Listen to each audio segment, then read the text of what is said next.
दोस्तों, अगर नीट और जेई के लिए 50% वेटेज जो है वो स्कूल्स का हो गया, या फिर मैं यूं कहूं कि बोर्ड एग्जाम या क्लास 12 के मार्क्स का हो गया, तो जरा सोचिए कि इसके कैसे कैसे परिणाम निकल सकते हैं।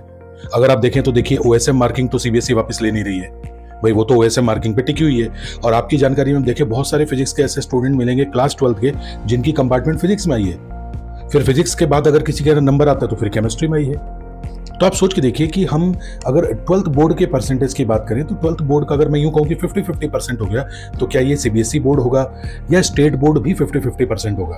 क्योंकि हम देख सकते हैं कि बहुत से स्टेट बोर्ड में नंबर मुश्किल भी होते हैं, लेकिन बहुत से स्टेट बोर्ड में नंबर बहुत आसान भी होते हैं। और जैसा कि सीबीएसई ने ओएसएम मार्किंग को लागू किया है, तो अब जाहिर सी बात है कि सीबीएसई बोर्ड से एक डर बैठ गया है। तो क्या पेरेंट्स और बच्चे स्टेट बोर्ड की तरफ मूव करेंगे? क्या पेरेंट्स और बच्चे आईसीएसई बोर्ड की तरफ मूव करेंगे? या जो आईजीसीएसई बोर्ड में है या किसी अन्य स्टेट बोर्ड में है, उनके लिए भी क्या परसेंटेज सेम रखी जाएगी, या सब लोग 50% की जगह 40%, 60%, 70% होंगे? ये भी एक बड़ा ज्वलंत मुद्दा है।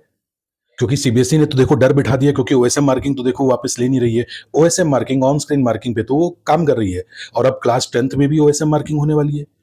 तो अगर क्लास 10th में भी ओएसएम मार्किंग होगी, क्लास 12th में भी होगी, तो शायद बच्चों का, पेरेंट्स का रुझान जो है वो स्टेट बोर्ड्स की तरफ जाएगा। क्योंकि स्टेट बोर्ड्स में तो भाई अभी भी कॉपी मैनुअल चेक होती है, कोई स्कैनिंग वाला प्रोसेस नहीं है, तो स्टेट बोर्ड में परसेंटेज बनाना थोड़ा आसान रहेगा।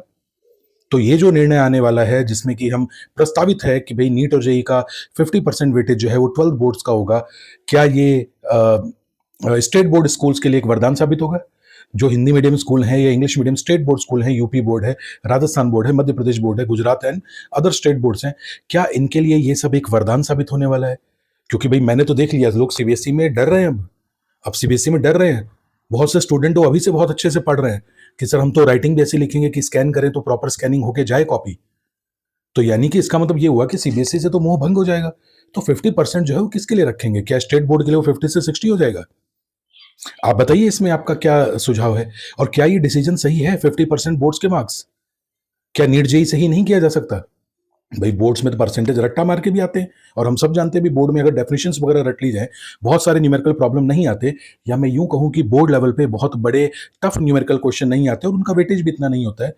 तो फिर तो भाई पेपर बहुत ईजी हो गया, रट्टा मार के बच्चे निकल सकते हैं। हालांकि मैं ये भी कहना चाहता हूँ साथ में कि नीट और जेई में भी ऐसा होता है कि बच्चों को बहुत से फॉर्मूले रटवा दिए जाते हैं, उस पर क्वेश्चन करवा दिए जाते हैं, उन्हें उसका कॉन्सेप्चुअल नॉलेज नहीं होता, उन्हें बस पता होता है कि इस क्वेश्चन को ऐसे तोड़ना है, ऐसे करना है। तो देखिए, जिसे हम कहते हैं दोनों तरफ बैलेंस बात हो रही है। तो क्या गवर्नमेंट को इस तरफ ध्यान देना चाहिए कि भाई हमारे जो इंस्टीट्यूट है वो भी बढ़िया काम करें, हमारे पास अच्छे डॉक्टर इंजीनियर निकले?